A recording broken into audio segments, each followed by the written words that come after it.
usually don't do too much of this in terms of introducing speakers, but I want to be able to welcome some of these presidential candidates that come into town, or potential presidential candidates. And I hope you've all seen Congressman Swalwell before on TV. Since 2012, and I did a quick check to see what the temperature was in the Bay Area. So I think we got to give out some type of award for the biggest difference in temperature. So right now it's about 60 degrees difference between here and there. So a little bit warmer there.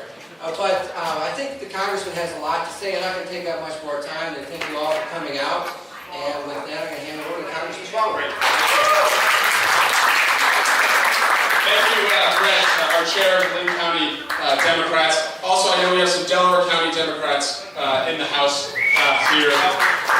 Rick Alley and our bartender, thank you for taking good care of us. And Senator and Representative, thank you for being here. Representative, congratulations. You won a seat, and we're expecting great things ahead. Brett, you are right. My wife gave me what they would call in the criminal justice system some yard time to briefly leave home and come here. And as I was leaving, my wife and our 19-month-old and our 12-week-old this morning, she said to me, "Be honest with me.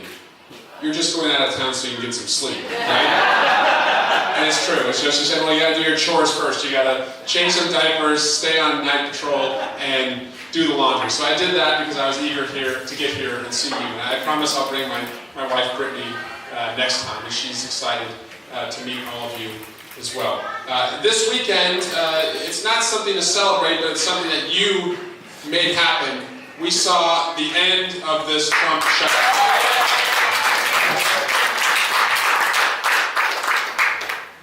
And we saw it end because the work that you did here in Iowa, whether it was in eastern Iowa or in Polk County, you delivered us 2 members that gave us the majority.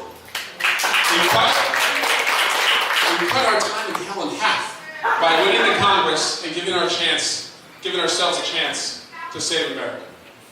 And my prediction is that on Friday, which was the last day of the Trump shutdown, we saw the first day of the shutdown of Donald Trump's ideas. And I know that the press wants to characterize it as, Nancy Pelosi schooled Donald Trump, and that happened. But what that really was about was a battle of ideas. And that's the great thing of our democracy, is that you get to test ideas. And building a wall was a bad idea. Shutting down the government to go around the legislative process was a bad idea. So thankfully, good ideas won, democracy prevailed, and the sun is just beginning to rise again, not only here in Iowa, but across America.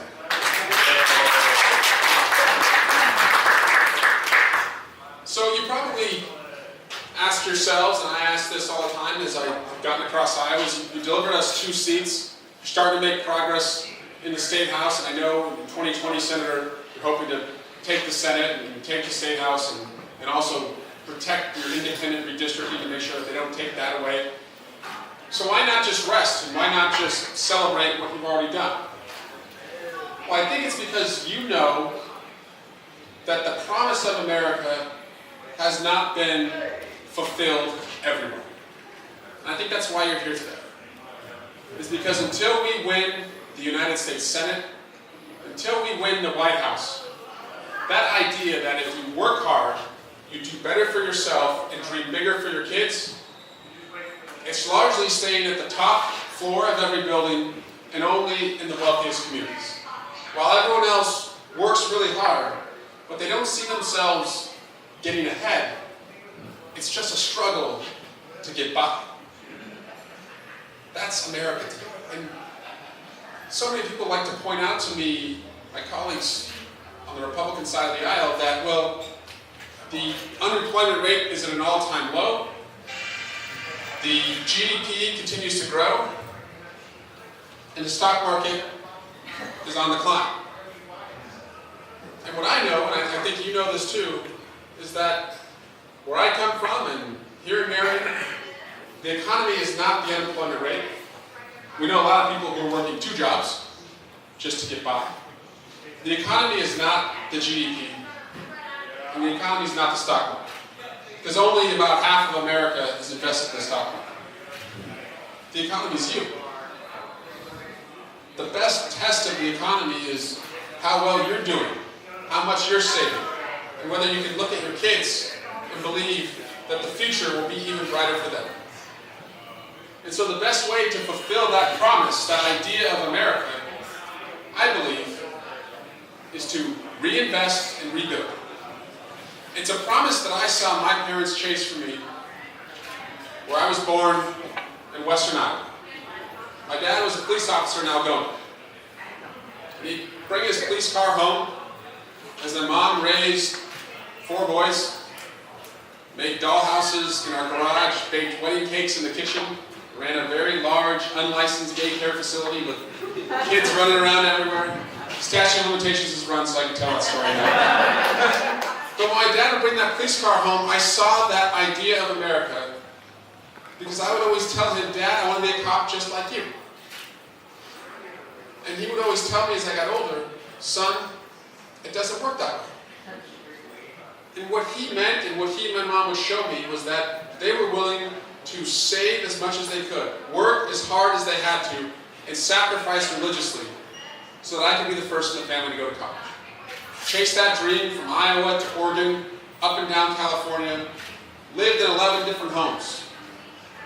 Oftentimes my grandparents were our landlords. Went to 9 different schools before I graduated high school. And they expected I would work as hard as they did.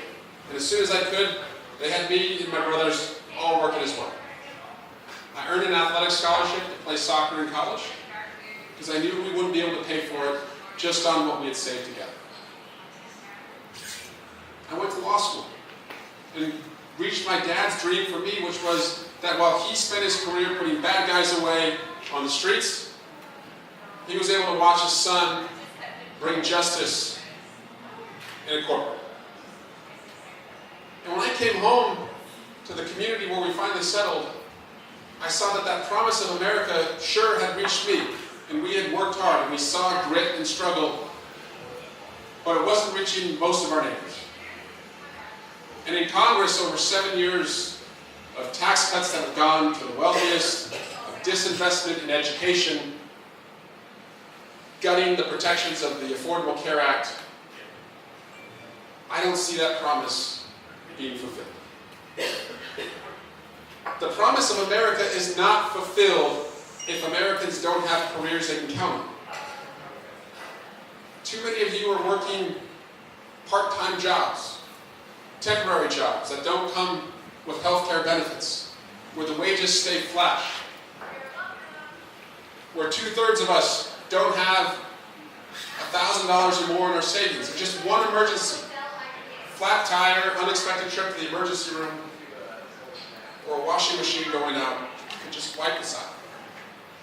That's a story for most Americans. We learned during the shutdown that 78% of Americans live paycheck to paycheck. The promise of America will be fulfilled when we make sure that tax cuts only go to businesses that share profits with their employees and give them equity shares so they're investing in the success. The promise of America will be fulfilled if we have technical training for any worker who loses his or her job because of automation or artificial intelligence or their jobs being shipped overseas, and that we have a skills guarantee in America.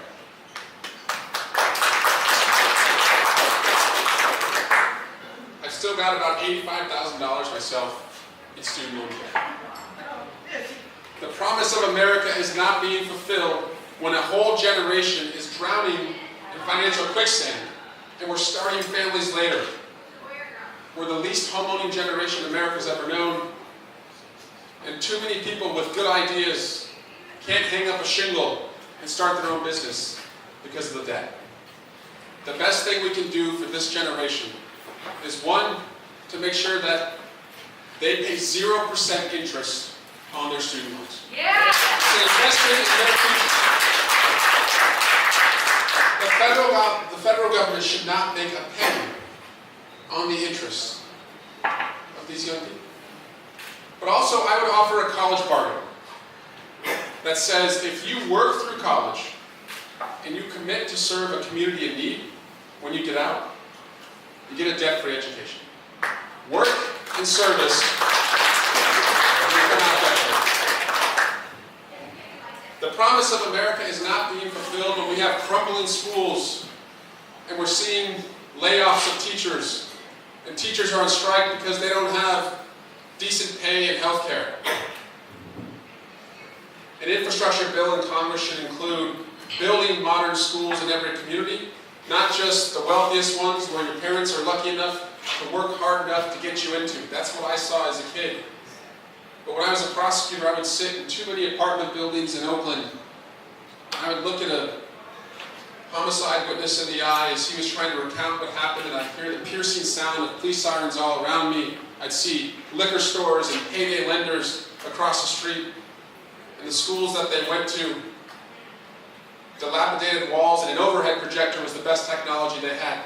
That child has no chance, no matter how hard he or she is, no matter how hard they work. It doesn't matter how smart, it doesn't matter how hard, that promise is not coming to them. So if we invest in modern schools and value the teachers who prepare them, we give them a shot. We give them a shot.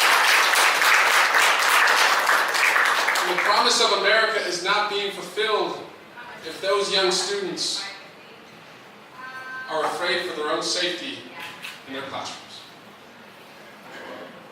I talked to a lot of middle school and high school kids across the country. I had a town hall in West Des Moines a couple weeks ago and brought one of the Parkland survivors.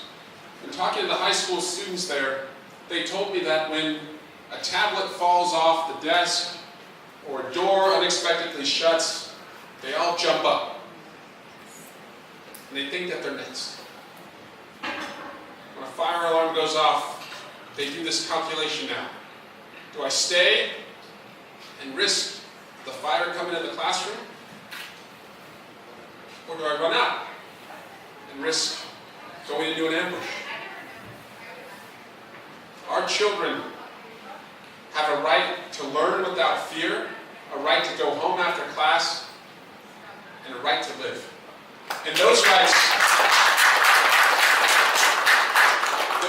are greater than any other right in our Constitution. We can make them safer by once and for all banning and buying back assault weapons in this country.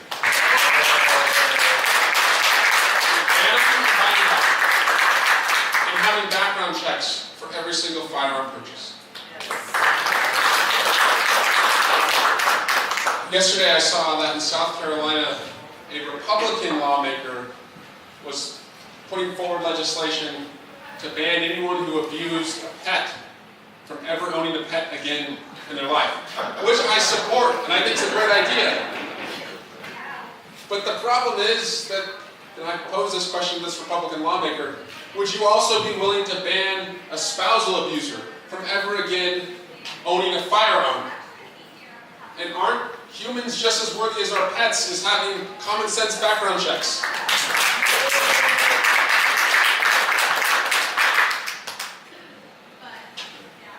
The promise of America is not being fulfilled when your hard-earned paychecks are being eaten up by healthcare costs.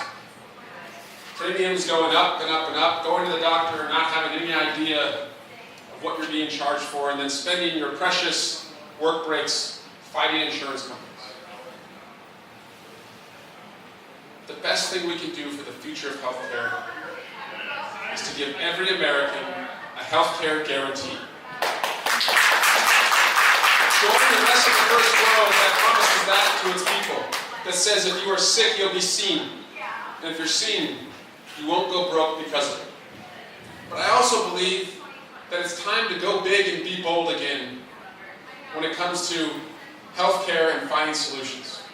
Too many times in my office, groups come to Washington, D.C. representing Alzheimer's patients, cancer patients, ALS patients, Parkinson's patients, rare disease patients, And I see that they're losing their faith in government to be able to find a cure in their lifetime.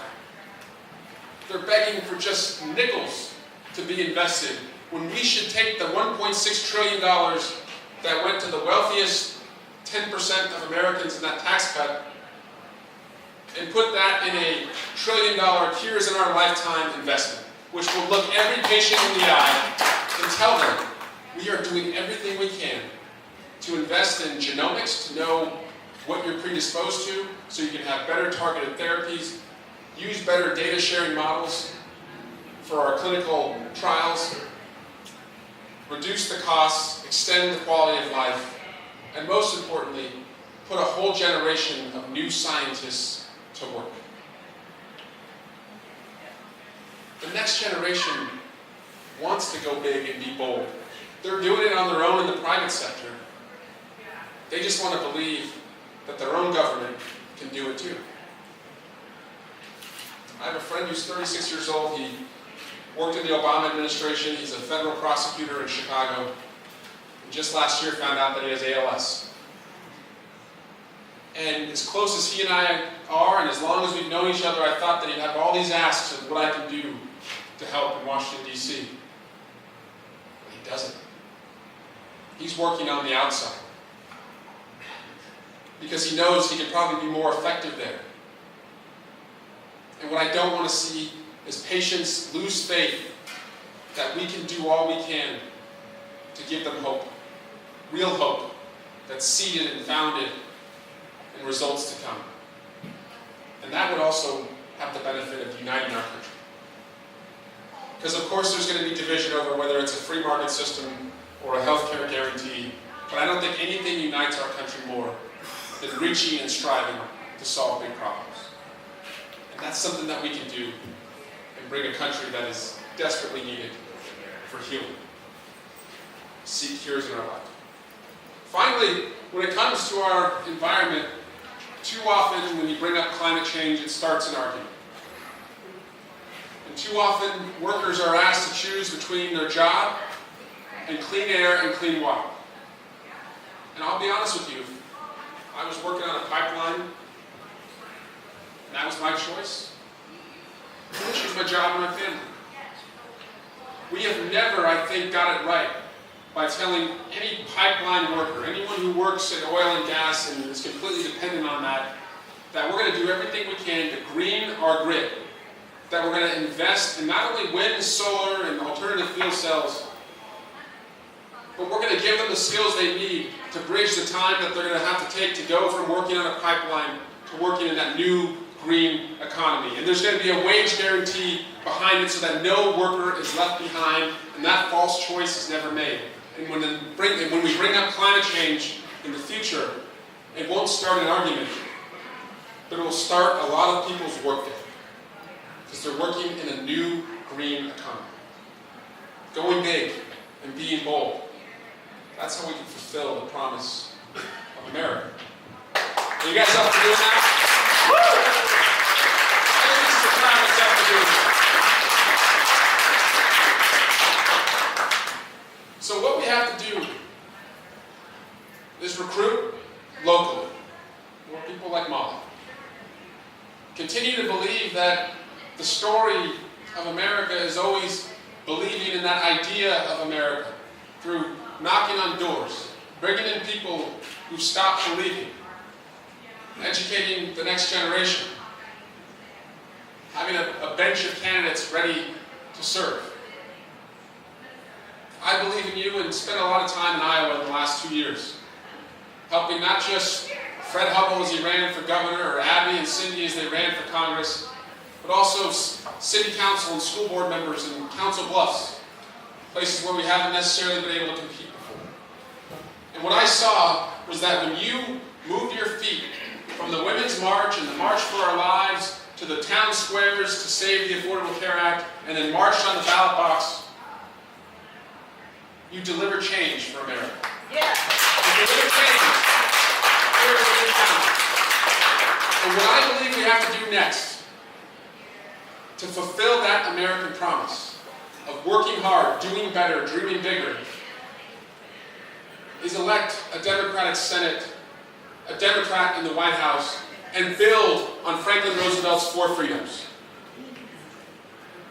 He promised every man, woman, and child the freedom of worship. Today we have a Muslim ban in place in the United States of America. He promised them the freedom of speech. We have a press who's declared the enemy of the people. We were promised a freedom from fear. And now I think we do anything to have a freedom from fear-mongering, because we're told every day about a new caravan coming to our border. And the best thing we could be doing is working on comprehensive immigration reform to have not only smart border security, but a pathway to citizenship, and reform our immigration laws that in the world. And he promised a freedom from want. The idea that you pay into your Social Security and you should have a secure retirement, and it shouldn't be rated to pay for tax cuts to the largest corporation and the wealthiest Americans. Let's restore those 4 freedoms. That's what we're promising. But let's go so big and be so bold that we add a 5th freedom, a uniquely American freedom. The freedom to dream. The dream that my parents dreamed for me in that Algona driveway. The dream that every Cedar Rapids family dreams for their kids. That if you just put your head down and you work hard in America, no matter who you are, where you come from, what your parents did, what you worship, you're going to do better. And you're going to look your kids in the eyes and believe that the future for them is even bigger than today.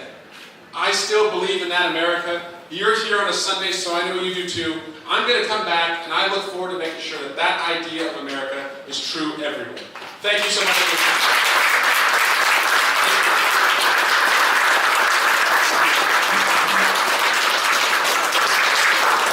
I'd love to take some of your questions. Yes, ma'am. And then, sir. You said it was healthcare requirement? Healthcare guarantee. I don't know what that means exactly, so would you be specific and tell us exactly what that means? To me, it's Laura, right? More. Laura, healthcare guarantee to me means universal healthcare, but also, as I said, using innovation to bring down the cost and extend life. And I think a fair question, you're not asking it, but I think every candidate should be asked, how are you going to pay for it? I have voted every single time in the Congress to reduce our defense budget. I will always make sure that we are the strongest military in the world. But when we have 1,600 plus nuclear weapons that take up over $10 billion a year in our budget, that comes at a cost. And that cost is the health and education of our kids and our future. So I would start there. But I also believe that investments in education produce long-term savings results. And so I think those 2 ways will get us there to make sure that we have universal health. Every American, seen if they're sick, won't go broke if they're seen. To me, that's the promise of healthcare, and other countries have done it. I believe, again, that it's time to go big and be bold, and no longer just incrementally trying to do this. And I don't think any winning message for 2020 will be restoring the Affordable Care Act. The Affordable Care Act gave us a big step forward, but it's been chipped away at and it's been gutted. And so I think we need to go where everyone else has gone in the first place. Yes? Benoit Clay, picking up on the defense, what you said about defense, there are people who graduate from high school now who can't even qualify to go on to get into the military. They don't meet the requirements. And in my mind, I see education being a crisis in the country, particularly for black and brown kids. In the bigger cities and even in places like Iowa with the bigger school districts. Now, how would you as president overcome the ground grade line and convince the white community that these kids are important to educate and they can contribute to a successful multi-racial democracy? How would you go about it? I've worked in those communities, in Oakland and in Baltimore, and I see exactly what what you've seen and what you probably experienced, around here in Iowa. And what I would do first is invest in those communities, and again, get rid of this model of education where the wealth of the community determines the quality of the schools, because that's producing inequality for too many places. So modern schools as an infrastructure plan in every community. When it comes to diversity, I would require every police department in America, if they're going to get community police funding, that they have to have a police force that looks like the community where they patrol. I think it's so important that African American communities have African American police officers, and we saw in so many of these police shootings that have brought strife in the towns that you look at the police force and it's all white police force in an African American community, and I think that contributes to a large part of the problem. I also believe that for publicly traded companies that we do need to look at having diversity requirements for their board of directors. California just passed. In California now, every publicly traded company has to have at least one woman on the board, because we saw that too many women were working at these jobs, but they didn't have a seat in the boardroom. And I would like to go one step farther and make sure that people of color also have a seat as well. So when people of color are at the boardroom table, they're also at the decision-making process of where money is invested and how people are hired. And so I think that can go a long way. As to our military, sir, what I want to make sure is that, again, we have the best military in the world, but that we take care of those people who serve us when they get out. In the job training that they get, in the health care through the Veterans Administration, in the mental health services that are available to make sure that they are taken care of for the rest of their lives. So two good questions there, and I'm open to any feedback from you. Just a follow-up, I'm going to say it, everybody got a question. I really think you really need to consider the brown grade about it, because part of what we talk about, we can put people in places, but we got to change attitude. You can put a black person on the board, you can put a woman on the board, but they think like the rest of the guys on the board trying to fit in, nothing changes. So we have to figure out some type of attitudinal changes, and it's going to be asking a lot of countries, and you don't have to follow. So No, I'm just saying, money talks, right? If you invest in these communities, if you drive investments to these communities, and I think connecting the disconnected, there's so many communities in America that are not seeing investment in infrastructure. They need rural broadband connection. These green jobs, that it's taking them to them and not just leaving the money in places that are already doing well. I think that can go a long way as well. I'm not promising it's going to be easy, but it's certainly needed. We've been doing it for 500 years, so.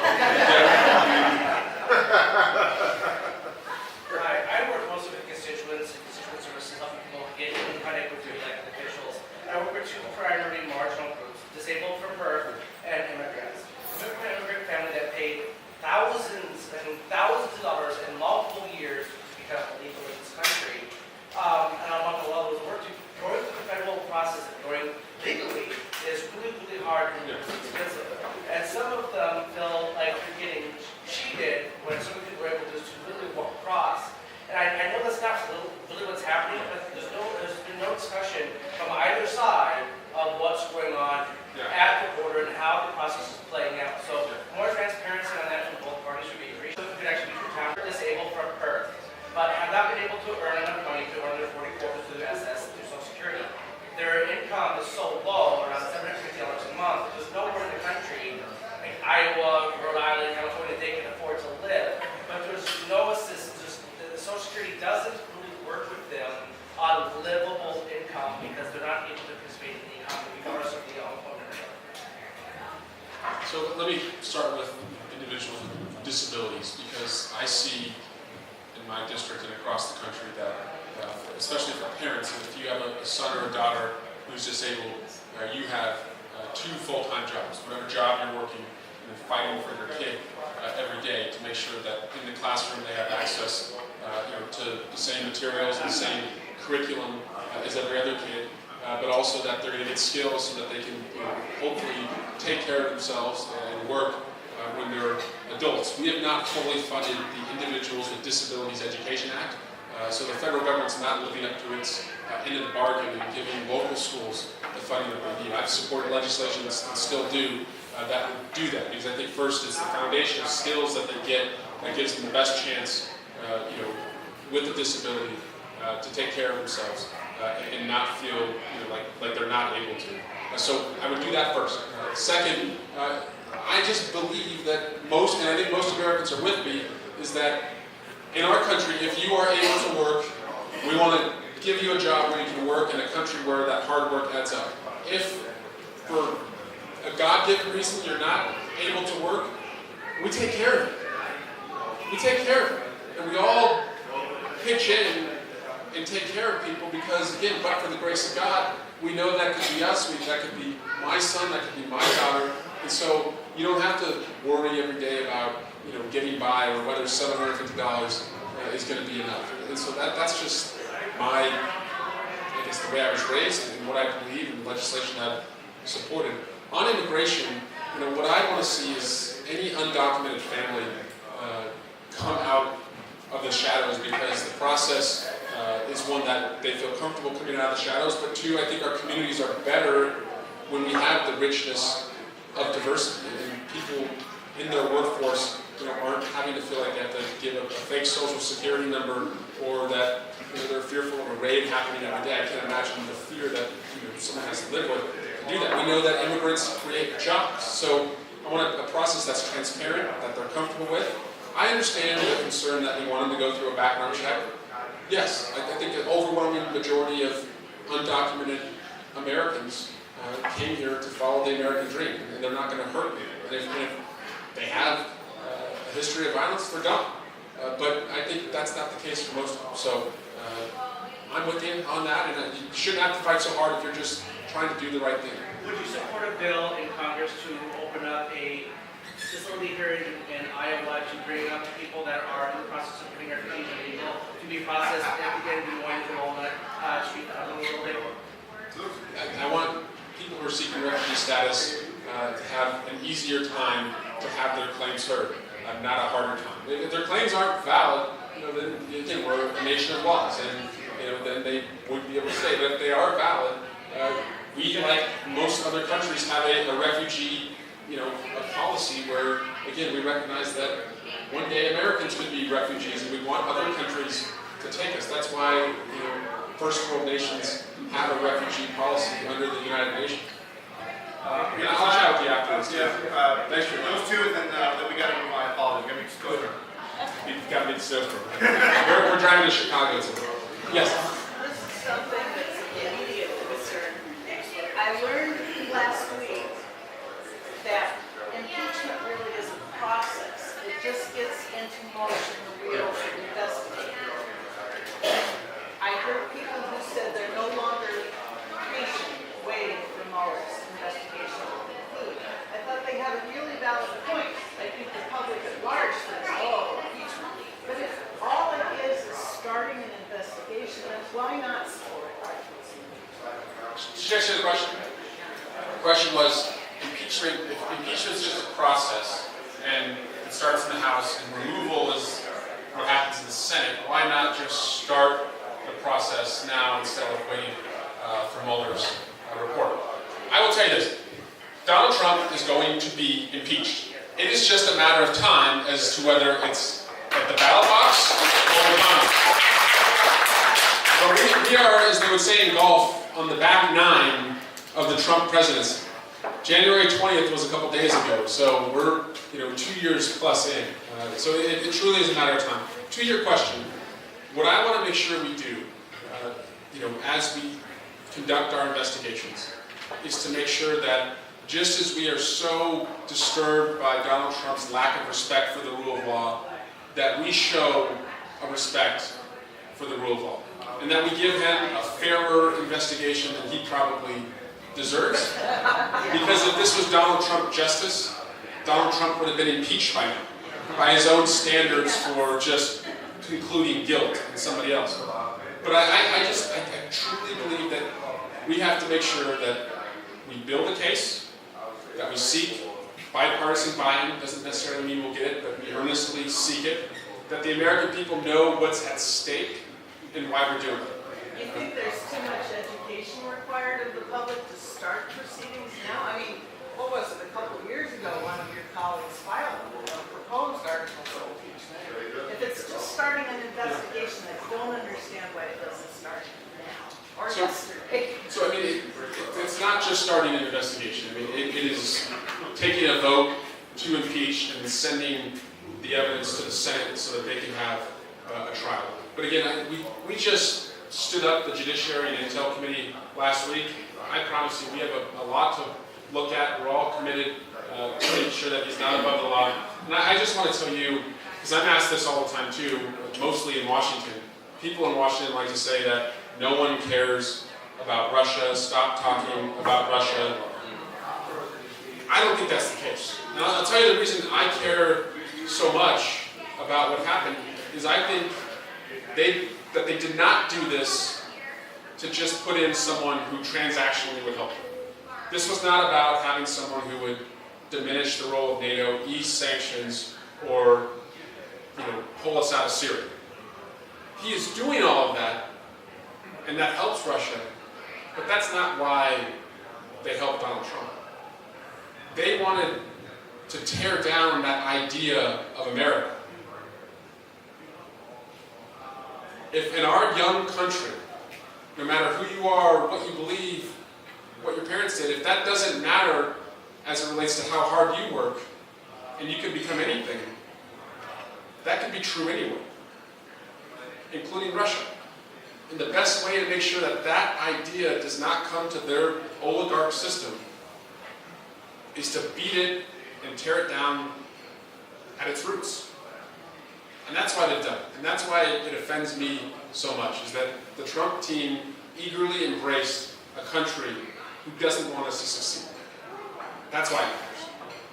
Yes, I guess it's our last one. I wonder how you would address inequality in our situation, and how would you deal with our national oligarchs?